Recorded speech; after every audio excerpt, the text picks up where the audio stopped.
Bisa mulai. Oke, selamat pagi semua. Pagi. Pagi. Di Pagi. ya, jadi hari ini di Jumat berisi sesi kali ini aku Ivan mau berbagi sharing ya soal ini sih soal lebih ke aspek manajemen strategi perusahaan yang dijalanin sama dua perusahaan elektronik raksasa di dunia yaitu Samsung sama Sony. Jadi ini sebenarnya terinspirasi juga dari salah satu artikel gitu dalam bentuk eh, online ya, artikel online gitu yang membahas si penulisnya membahas tentang persaingan antara Sony sama Samsung gitu, dari mana dua perusahaan elektronik yang benar-benar terkemuka ini di dunia ini ternyata mereka ini emang sebenarnya sampai dulu di awal-awalnya mungkin belum terlalu kelihatan ya persaingannya, karena emang kalau kita tahu pasti lebih dulu Sony ya kan dibanding Samsung, dan itu udah jauh lebih terkenal gitu. Nah, cuman dengan hadirnya si Samsung ini akhirnya Sony punya rival yang baru, dan juga itu termasuk bisa dibilang persaingan ketat sampai sekarang gitu. Dan bahkan kalau kita lihat secara perkembangannya pun Samsung bahkan lebih besar pangsa pasarnya dibanding Sony di masa-masa sekarang ini. Seperti itu. Nah, jadi lanjut aja ke slide berikutnya ya.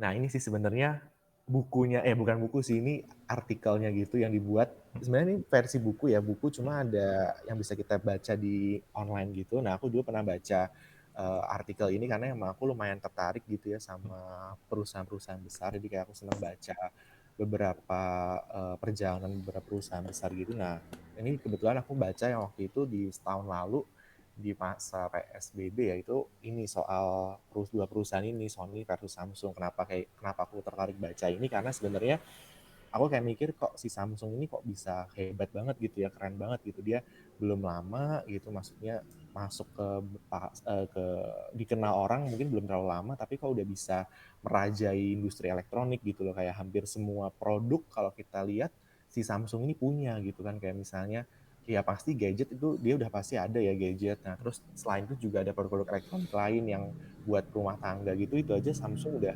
mendominasi banget gitu kan. Mesin cuci ada, AC ada gitu. Nah, akhirnya aku coba cari tahu juga tentang si dua perusahaan ini sih kayak gitu. Ini mungkin slide-nya juga nggak terlalu banyak sih Mas yang aku buat gitu ya. Jadi coba aku kasih tahu sedikit gitu ya. Ya nggak apa-apa. Apa lah ya. Males lah. Ya namanya juga kita Oh, belajar menarik sih. Maksudnya terkait Sony dan Samsung ini. Ini ibaratnya kisah apa ya? Kalau sekarang mungkin udah kisah klasik yang menjadi apa ya, perlu apa bisa yang menarik lah untuk kita pelajari gitu. hmm, iya sih, kalau kemana Mas Jim kan banyak banget ya slide-nya. Apa-apa. Ya, bener, itu. Nah, terus ini sih apa namanya? Untuk yang pertama ini kita mau lihat dulu dari sisi ini ya, dari sisi kapitalisasi pasarnya dulu. Jadi, oh ya, tapi sebelum itu ini ya mungkin ini penjelasan dikit aja bahwa si Sony ini kan sebenarnya dia awal mulanya gitu ya, dia bisa menjadi pemain utama gitu ya, dan juga yang memang punya kekuatan besar gitu ya, mengendalikan pasar elektronik di banyak negara. Nah, tapi di sisi lain juga setelah si Sony ini berhasil dan sukses merajai market share elektronik di banyak negara, kita juga perlu tahu satu fakta bahwa si Sony ini ternyata harus menghadapi persaingan ketat dengan salah satu kompetitor utamanya gitu. Nah, kompetitor utama Sony di sini memang berdasarkan penulis yang buat buku ini, itu emang dikatakan Sony ini emang bersaing sama perusahaan dari Korea Selatan, yaitu Samsung gitu ya. Kemudian selanjutnya secara kapitalisasi pasar itu sebenarnya kita bisa lihat data yang ada di buku itu menunjukkan bahwa Sony ini ada kenaikan secara nilai dalam US dollar, yaitu cukup tinggi gitu ya kenaikannya, sekitar kalau bisa di pertumbuhannya itu bisa dibilang hampir berapa itu ya, mungkin dari 20 ke 50 gitu, itu kan udah termasuknya 100% lebih gitu ya, kenaikannya dari tahun 90 sampai tahun 2007. Nah, tapi di sisi lain juga kita lihat bahwa Samsung ternyata pertumbuhannya lebih besar daripada Sony gitu dari tahun 97, dan di tahun 2007 itu Samsung peningkatannya bisa mencapai 105 juta ya, ini 105 105 miliar itu. miliar US dollar gitu Oh, bahkan. Nah ini kenaikannya yang sangat fantastis gitu ya dibanding si Sony gitu ya. Jadi memang mungkin pada pada awal mulai di tahun 97 kalau kita lihat ya Sony ini ya jauh lebih unggul dibanding Samsung gitu ya. Nah, tapi ternyata di tahun 2007 malah si Samsung yang berhasil menyalip si Sony kayak gitu. menarik. Sama-sama apa sama-sama growth cuman dari ini ya apa persentasenya itu apa jauh banget ya si Jauh Samsung itu. banget sih si Samsung, bener Mas. Padahal periodenya sama tuh, Pak iya, dari 9 di bukunya itu emang ditulisnya dari 97 sampai 2007 itu sih 10 tahun. perbandingannya 10 tahun itu. Oke. Terus juga kita bisa tahu bahwa di industri elektronik itu dijelasin juga di bukunya itu kalau sebenarnya yang paling utama ya daripada keberlangsungan atau keberlanjutan si perusahaan elektronik ini sebenarnya itu kecepatan mereka dalam hal mereka menguasai teknologi yang terbaru ya. Jadi supaya ada inovasi produk gitu kan. Nah, ini yang dibutuhin sama industri elektronik gitu. Nah, kenapa kayak gitu ya? Karena uh, produk life cycle dari produk elektronik itu emang bisa dibilang kan singkat ya, kayak dalam satu periode aja bisa ganti beberapa model, bisa ganti jenisnya juga, mungkin teknologinya udah ketinggalan zaman jadi harus diperbarui. Jadi emang masa pakainya pun tuh juga nggak bisa dibilang nggak lama, nggak nyampe tahun puluhan tahun, karena kan emang cepat rusak juga kan kalau produk elektronik, kayak nggak bisa bertahan lama. Jadi pasti orang butuh beli lagi produk elektronik yang terbaru gitu, bahkan pengennya yang model terbaru, pengennya yang punya teknologi yang terbaru. Jadi makanya sebenarnya kesuksesannya itu didorong salah satu faktornya ya paling utama ya, faktor utama itu karena yang paling utama bagaimana mereka bisa menguasai teknologi yang terbaru yang dengan cara yang cepat gitu ya, dan sehingga ada inovasi produk kayak gitu sih kalau di buku itu dijelasinnya. Siap. Menarik. Nah, terus habis itu kalau di sini ini juga dijelasin juga soal, aku mau ngelanjutin soal strateginya sih, strategi yang digunain, perbedaan strategi yang digunain antara si Sony sama si Samsung gitu ya. Nah, kalau Sony ini memang di awal mula dia berdiri gitu ya sampai sekarang mungkin nggak terlalu kelihatan ya tentang produk-produknya dia yang terbaru apa gitu ya, paling ya kayak PlayStation mungkin masih ya.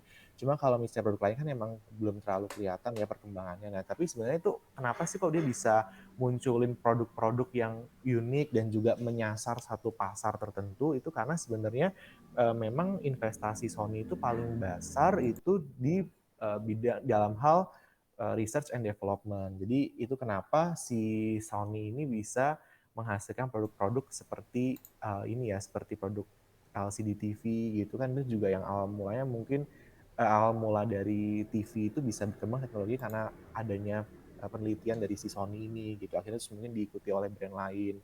Terus juga kalau kita ingat ada Walkman itu kan juga produknya Sony dulu. Nah, itu kan emang produk-produknya unik, dan perusahaan lain itu biasanya hanya sebagai followers gitu. Nah, makanya di sini aku juga tulis kalau Sony ini selalu yang pertama gitu ya, kalau di apa tuh namanya, di istilah lainnya itu adalah first mover gitu. Jadi dia selalu yang memang punya produknya, mereka tuh punya ciri khas yang unik, dan juga akhirnya itu bisa apa namanya, disukai oleh masyarakat gitu, oleh konsumen gitu, karena emang dianggapnya itu unik gitu, dan juga dia selalu yang paling pertama kali memunculkan produk-produk yang unik tersebut gitu. Makanya di sini ada tulisan first mover.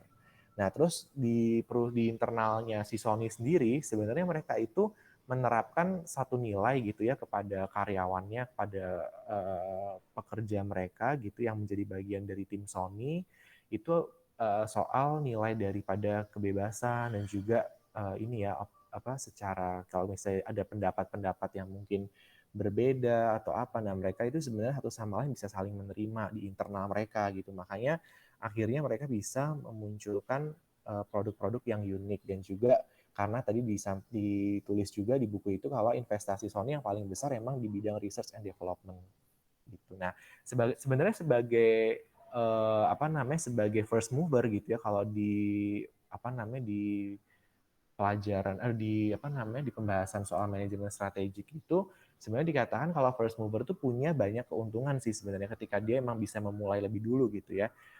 Salah satu keuntungannya yang pasti adalah dia bisa memperoleh sejumlah besar market share kayak gitu.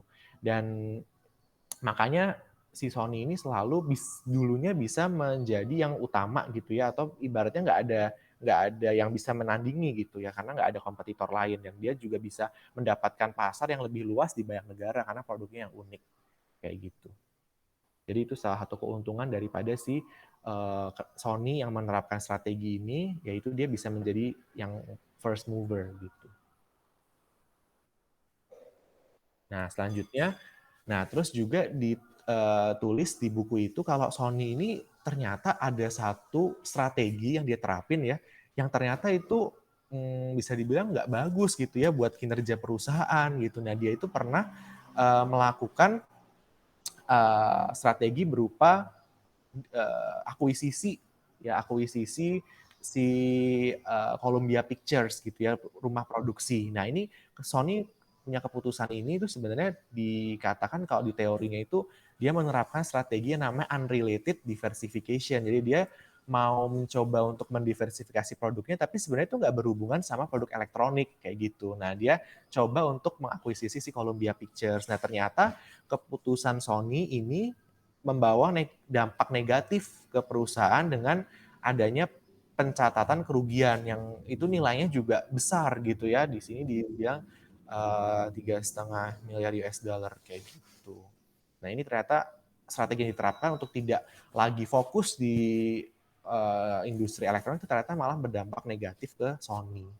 Kayak gitu. Nah terus juga sebenarnya di buku itu juga ditulis sih bahwa kenapa sih kok dia menerapkan si strategi yang akuisisi ini kok gagal gitu ya, karena sebenarnya dibilang bahwa strategi yang diterapkan ini tidak didukung oleh kekuatan internal si perusahaan itu. Salah satunya adalah kultur organisasi dari si Sony gitu. Nah di Sony ini ternyata struktur organisasinya itu terlalu kompleks. Nah yang membuat akibatnya itu banyak konflik terjadi di antar divisi mereka. Jadi kultur organisasi yang tidak efektif ini yang membuat strategi yang diterapkan Sony dalam hal unrelated diversification dengan mengakuisisi Columbia Pictures ini mengakibatkan kegagalan kayak gitu. Dan terus juga di buku itu juga dijelasin bahwa pemimpin yang ada di Sony ini khususnya yang di top level gitu ya, di level atas itu ternyata mereka itu tidak jadi mereka hanya memberikan instruksi, mengendalikan secara kontrol mereka itu termasuknya penuh gitu, dan juga akhirnya mengakibatkan di level divisi atau di level fungsional itu tidak terimplementasi strateginya. Jadi mereka hanya melakukan kontrol yang ketat itu hanya pada level atasnya aja, tapi tidak tersampaikan sampai ke level fungsional kayak gitu atau level divisi. Nah, terus juga salah satu kelemahan Sony ya yang mungkin sampai sekarang ini dirasakan itu ditulis juga bahwa Sony ini emang tidak mengikuti tren pasar atau tidak mengikuti selera konsumen. Nah, ini yang sebenarnya penting sih gitu dalam industri elektronik juga, si perusahaan itu seharusnya memperhatikan selera konsumen. Nah, terus juga ada faktor lain ya. Kalau tadi kan faktor internal mereka yang terkait kultur organisasi sama juga peranan top level management yang kurang bisa mengendalikan si level divisi. Nah, ternyata juga ada faktor eksternal kenapa si strategi ini nggak bisa berjalan. Itu salah satunya adalah faktor kebijakan lifetime employment gitu. Lifetime employment yang sulit diubah karena itu sudah menjadi suatu sistem yang rigid yang ada di Jepang gitu. Jadi akibatnya di perusahaan elektronik di Jepang itu sumber daya manusia mereka itu ya rata-rata juga yang waktu yang khususnya di Sony ini ya itu kebanyakan adalah mereka-mereka yang sudah bekerja terlalu lama di perusahaan itu gitu. Jadi mungkin aja itu berdampak secara kualitas SDM-nya gitu, kualitas SDM-nya yang mungkin nggak seperti perusahaan lain gitu ya, perusahaan lain yang dalam hal ini Samsung gitu, yang dimana mereka juga terus melakukan perekrutan terhadap tenaga kerja baru. Sementara kalau Sony ini di negaranya ada salah satu kebijakan yaitu lifetime employment kayak gitu sih. Yang akibatnya susah untuk melakukan perubahan dalam hal struktur organisasi perusahaan. Itu Mas, untuk Sony.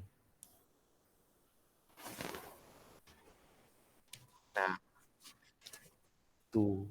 Selanjutnya kita lihat dari strategi yang diterapkan sama si Samsung gitu ya. Kalau tadi kan Sony ini bisa dibilang yang utamanya dia sebagai first mover. Nah, tapi kalau si Samsung ini yang di-highlight di sini adalah dari sisi apa namanya? Dari sisi kecepatan mereka dalam beradaptasi gitu ya, kecepatan mereka juga dalam memahami atau mengerti tentang permintaan daripada konsumen, khususnya dalam hal ini selera konsumen kayak gitu. Nah, mereka itu menerapkan beberapa strategi gitu ya. Nah, strategi yang pertama itu dia menerapkan namanya commodity station. Nah, maksudnya ini adalah mereka ini menyediakan produk yang bernilai jual gitu ya. Artinya emang dia udah tahu nih produk ini bakal laku ya di konsumen gitu, bakal menyesuaikan dengan selera mereka, bakal menyesuaikan dengan tren yang ada juga.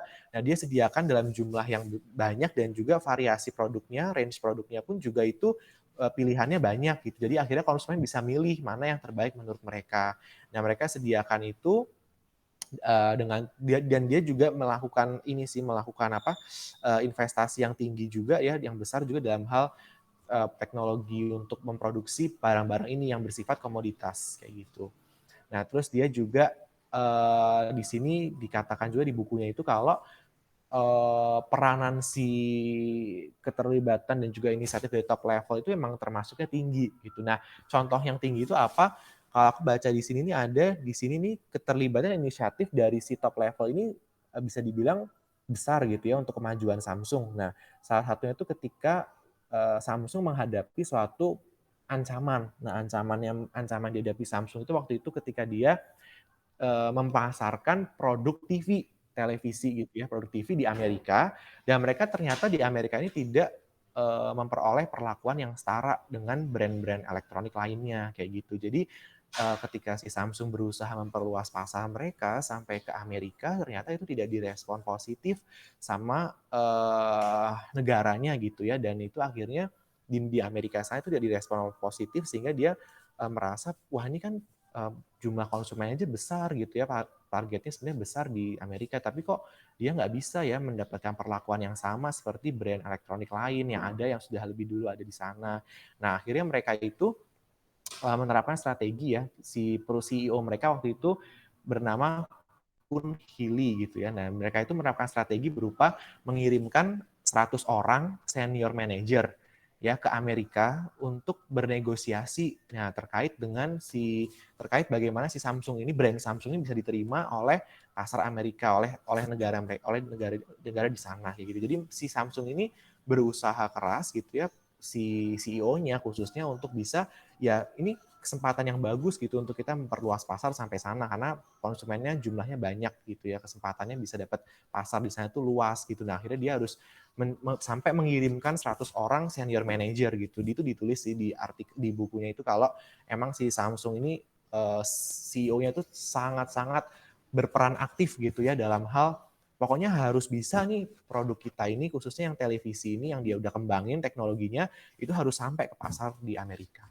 kayak gitu. Jadi dibilang itu pemimpin perusahaan Samsung itu lebih memiliki sense of urgency sama juga dynamicity gitu. Jadi dia itu emang apa namanya merasa bahwa kalau ini memang hal yang penting dan harus segera dilakukan ya dia harus segera mengambil keputusan yang salah satunya adalah dengan mengirimkan 100 orang senior manager itu. Iya benar mas. Sense of ownership-nya. Oke. Iya. Jadi Menarik, itu menarik. sih salah satu hal yang dialami Samsung gitu ya, kenapa dia juga akhirnya bisa jadi salah satu yang kompetitor gitu ya, kompetitor utama bahkan dari si Sony gitu. Nah ini juga di slide ini juga masih lanjut soal strategi yang diterapin sama Samsung ya.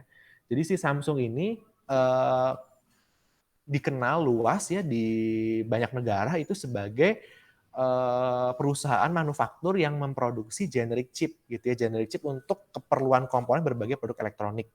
Nah, jadi sebenarnya ketika dia memproduksi generic chips ini yang sebenarnya itu digunakan juga sama perusahaan elektronik lain gitu ya, perusahaan yang memproduksi gadget atau smartphone pun juga mereka menggunakan chips dari Samsung gitu ya sampai sekarang. Nah, itu dia sebenarnya menerapkan salah satu strategi yang dinamakan backward integration. Jadi di manajemen strategi itu ada istilah backward integration. Yang dimaksud backward integration ini sebenarnya dia itu berhasil mengendalikan gitu ya, mengendalikan bahan baku untuk mengembangkan produk baru tanpa perlu dia itu bergantung sama supplier. Ibaratnya kan kalau dia bisa menguasai chips ini, dia bisa ini kan nggak perlu lagi harus kerjasama sama perusahaan lain untuk bisa memproduksi si chips ini. Yang chips ini sebenarnya berguna banget nih untuk keterisian daripada produk-produk elektronik supaya mereka bisa supaya mereka bisa jalan gitu produk elektroniknya gitu supaya bisa hidup gitu ya. Nah itu kan dibutuhin banget yang namanya generic chips gitu. Nah makanya Samsung ini menguasai ibaratnya menguasai sebagai seorang supplier gitu loh di sini. Jadi dia nggak bergantung sama perusahaan lain untuk mencari supplier, tapi dia justru malah mengusahakan supaya dia ini bisa jadi supplier untuk perusahaan lain kayak gitu. Nah itu namanya backward integration gitu sih. Apple tuh. Oh iya, ini. Ah, Intel sama Apple kan lagi rame juga tuh belakangan kemarin. Kemarin sih, tahun kemarin semenjak M1 luncur. Oke, lanjut Van. Ya, nah terus juga kalau misalnya secara ini ya, secara di buku itu juga disinggung sedikit ya soal teori dari Michael Porter gitu ya, bahwa strategi yang diterapin Samsung ini sebenarnya bisa disebut sebagai strategi best value gitu. Dan jadi best value ini maksudnya apa? Dia itu menyediakan produk dengan jangkauan konsumen yang luas gitu ya. Artinya dia bisa menjangkau banyak konsumen di banyak negara gitu. Nah, terus tetapi dia menawarkan harga yang bisa dibilang rendah gitu ya atau harga terbaik lah gitu. Harga terbaik atau bisa dibilang di sini dia sebagai yang perusahaan yang memimpin dalam hal harga gitu atau cost leadership gitu. Jadi dia menerapkan strategi ini. Kemudian yang juga tapi dia juga nggak cuman apa namanya nggak cuman berdiri sendiri gitu ya perusahaan ini bisa sesukses sekarang gitu karena dia juga menjalin kerjasama strategi partnering dengan perusahaan desainer di Amerika. Jadi dia tahu bahwa kalau mau mengikuti selera konsumen, kalau dia mau mengikuti tren yang ada, ya dia perlu yang namanya berpartner dengan perusahaan yang emang udah ahli dalam hal melakukan desain produk gitu. Nah makanya dia nggak semuanya dikendalikan oleh si Samsung sendiri gitu ya di negaranya, tapi dia juga mau bekerja sama dengan perusahaan lain di negara lain kayak gitu. Jadi ini salah satu alasan kenapa sih Samsung produk-produknya selalu diterima gitu ya, atau ibaratnya laku terjual bahkan bisa menduduki posisi pertama untuk beberapa produk elektronik misalnya gadget atau produk-produk home apa tuh namanya produk-produk ya produk-produk untuk yang ada di rumah-rumah gitu ya. Nah itu dia bisa diterima itu karena sebenarnya dia juga menerapkan strategi partnering kayak gitu. Nah terus si Samsung ini apa namanya berusaha melakukan perbaikan ya dalam hal desain produk mereka supaya ya tadi tujuannya adalah supaya diterima sama konsumen kayak gitu. Dan juga kalau kita lihat si Samsung ini juga tidak hanya menjangkau satu kelompok masyarakat, satu kelompok konsumen gitu ya. Artinya dia tidak hanya sifat barang produk yang ditawarkan itu tidak bersifat niche gitu ya. Artinya dia juga bisa dipakai oleh banyak orang gitu. Kalau si Sony kan mungkin ya spesifik ya ke grup tertentu gitu, ke spesifik ke orang tertentu gitu yang emang misalnya suka PlayStation atau misalnya dia suka apa produk yang untuk dengerin musik gitu. Nah itu kalau si Sony kan memang menyasar fokus hanya satu satu kelompok konsumen. Tapi kalau si Samsung ini ternyata enggak gitu. Dia memproduksi banyak banget range produknya kayak gitu. Varian produk banyak, tetapi Varian dia produk. masih satu apa namanya satu kalau di biologi itu satu keluarga gitu. Apa Oh, namanya masih satu satu spesies ya. satu spesies ya itu. Ya gitulah. Apa Korea elektronik tapi dia elektroniknya kemana apa ada yang ke home appliance, ada yang ke apa namanya gadget gitu kan. Bener mas. Oke. Iya, itu sih kayak Nah, gitu tuh.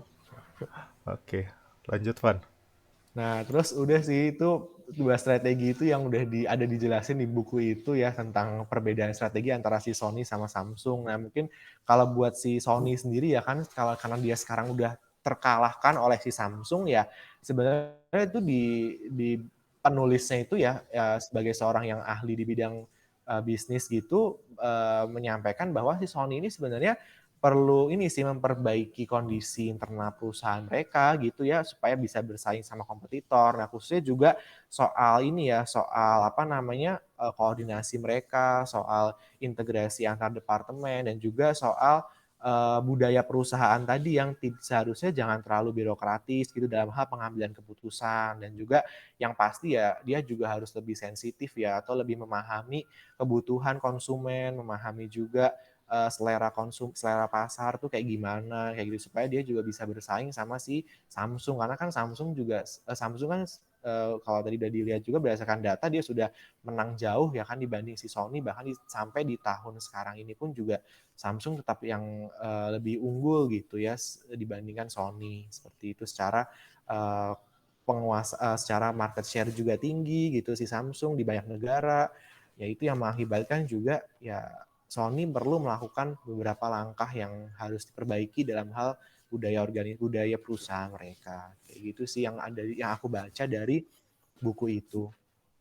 Nah terus terakhir itu ya apa namanya ada salah satu perkataan itu dari si Michael Porter ya kan itu yang emang dipakai juga banyak yang teori-teori yang dipakai sama buku itu juga banyak diambil dari tokoh Michael Porter ini yang emang menulis banyak buku soal strategi manajemen strategik gitu. Nah dia itu sebenarnya ya apa namanya strategi yang diterapkan gitu ya ketika kita menentukan strategi itu sebenarnya emang di sini dikatakan sebagai satu hal kita itu harus menentukan pilihan gitu ya kita juga harus mempertimbangkan gitu ya istilahnya ada trade off di situ ketika kita memutuskan suatu keputusan itu pasti ada satu sisi juga akan menghasilkan mungkin aja itu bisa jadi satu kerugian gitu ketika dia memutuskan untuk investasi yang tinggi tadi misalnya mau mengakuisisi perusahaan kayak Sony gitu ya nah itu di sisi lain juga ada sih dampak positifnya mungkin tapi ternyata ada juga dampak negatif yang dia harus terima kayak gitu. Nah, jadi emang ya itu ada satu pilihan gitu ketika kita menjalankan suatu strategi dan juga yang paling penting juga ketika kita menjalankan suatu strategi kita harus ingat juga kita harus bisa menentukan yang emang itu berbeda gitu ya dari orang lain, dari kompetitor kita atau yang kita emang udah tahu mereka itu adalah pesaing kita ya kita harus bisa menentukan harus berbeda gitu dari mereka. Itu sih perkataan si Michael Porter soal strategi kayak gitu. Menarik, Van. Itu sih Mas sharing aku di hari ini soal strategi perusahaan antara Sony dan juga Samsung. Oh, Makasih semua udah mau dengerin. ya, sama-sama. Thank you, Ivan, sekali lagi buat materinya. Ya, Ntar di hold dulu aja, Van. Ini masih oh ya, direkam soalnya. oke. Ya, ya.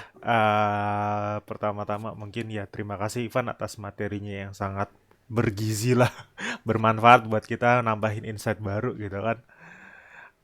Menarik sih apa eh Sony dan juga Samsung gitu kan. Tadi mungkin kalau mau nanggapi ada dua hal sih tadi mau mungkin aku nanggapin sama mungkin bisa ditambahin terkait ini budaya Jepang gitu ya. Mm-hmm. Nah, memang kalau sepemahaman aku sendiri ya correct me if I'm wrong ya. Memang Jepang itu gimana ya?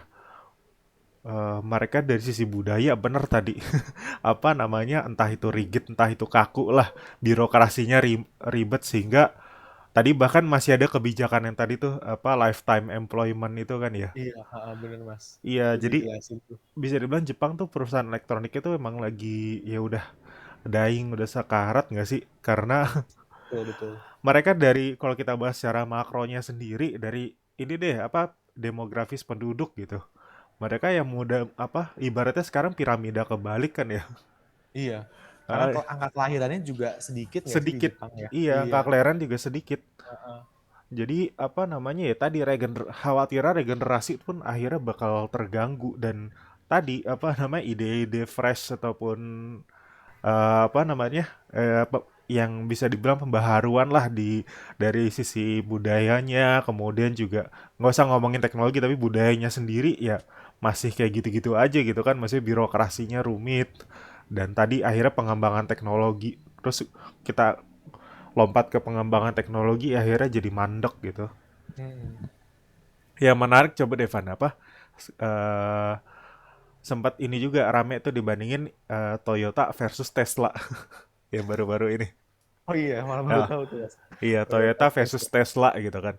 Ya Oh, ibaratnya di otomotif kan apa namanya Toyota bisa dibilang iya. salah satu pionir lah sekarang ini. Heeh. Maksudnya yang top tier lah. Sekarang di challenge lah sama Tesla. Yang pendekatannya mereka pun juga berbeda gitu. Kalau suka kayak gini-gini nonton ini aja Van yang channelnya apa? Channel YouTube-nya Dokter Indrawan Nugroho. Oh ada ya itu Mas ya? Baru Coba tahu nanti tuh. googling deh. Dia Oh tuh iya suka iya. bahas-bahas kayak gini juga. Maksudnya manajemen strategik. Kalau Ivan suka apa materi-materi kayak gini, Heeh. besar kemungkinan Ivan juga bakal suka tuh konten-kontennya dia. Aku Oh juga suka nontonin iya dia. iya iya. Iya. Makanya tahu Tesla versus Toyota itu apa pertama dari situ. Oh iya juga dan nyambung gitu. Jadi Iya kalau iya. Iya. Toyota itu Heeh. permasalahan nih itu Heeh. pendekatan itu lebih kepada kalau Toyota ya kita Mhm. bandingin ya mungkin sama kayak Sony. Mereka tuh benar-benar menciptakan produk yang matang duluan gitu sebelum dilepas ke pasar gitu kan. Mhm. Mhm. Sony juga gitu kan. Kita nggak meragukan nih kualitas Iya elektroniknya benar Sony sih. kan. Iya iya. Heeh, TV, benar. kamera dan TV. lain kita nggak meragukan lah. Iya. Nah mereka tuh memang pendekatan itu ibaratnya matengin dulu nih dapurnya mereka. Baru abis itu dilempar ke pasar. Beda dengan Tesla. Tesla itu dia ibaratnya produknya bapuk udah lempar dulu aja ke pasar. Terus dibilang katanya ya nanti bakal ada improvement kok tenang aja. Kayak gitu. Oh Ibaratnya bedanya itu ya di situ uh, ya. Heeh. ibaratnya nggak nunggu sempurna lah Tesla. Nanti lempar Hmm. dulu aja ke pasar Iya terus iya gimana lihat iya. responnya gitu. Nah dari pendekatan itu kan juga ada berbeda kan. Iya benar sih itu beda banget sih Mas. Heeh. Terus tadi yang menarik tuh yang terkait apa Sony mengakuisisi Columbia itu sih Heeh. yang itu kan ya studio yang apa tuh Spider-Man itu bukan sih Iya, Columbia heeh, Pictures. Mas. Iya, Iya, bener. ya mungkin aja bisa gagal tadi apa mungkin seperti Ivan bilang itu apa akhirnya jadi loss gitu kan karena mungkin Mhm. Sony sendiri secara soul apa sih secara value perusahaannya pun nggak apa namanya nggak bukan di bidang kreatif gitu. Beda Iya, heeh. Disney kalau beda sama Disney dan juga mengakuisisi Pixar gitu kan. Kalau itu kan mereka role apa namanya eh apa ya core kompetensi itu kan memang kreatif kan. Mhm. Jadi Mhm. masih nyambung apalagi. Masih nyambung. Nah, itu menarik juga tuh kalau misalkan kalian baca tuh ceritanya bagaimana Disney itu bisa mengakuisisi Pixar gitu. Sejarahnya seperti apa. Coba deh dipelajari. Menarik kayak Iya sih, itu gitu. menarik Ah, juga. Makanya tadi dibilang ini sih Mas yang apa masuk strateginya kan unrelated kan gitu kan. iya, Kayak bukan unrelated. elektronik gitu Ah, kan terus dia ah. tiba-tiba mau akuisisi ternyata malah rugi besar Mm. gitu di situ. Kalau unrelated sebenarnya nggak masalah sih asalkan apa Mhm. ya core kompetensinya itu ada gitu loh punya gitu atau ada seseorang misalnya top manajemennya tahu lah oh Nah, ini iya koper kok jangan-jangan itu tuh. nggak punya core Bener. kompetensi di sana kayak gitu loh Iya benar-benar. gitu Mungkin sih. SDM-nya juga kurang kali ya yang ngerti itu ya di Sony juga waktu mengakuisisi itu ya. Iya, jadi ya itu tadi di bidang industri itu kan industri kreatif ya. Hmm. Jadi nggak ini gitu, nggak dapet. Gitu. Menarik, menarik. Mungkin yang lain ada yang mau menambahkan atau menanggapi atas materi Ivan? Siapa? Versti, Bianca atau Salsa?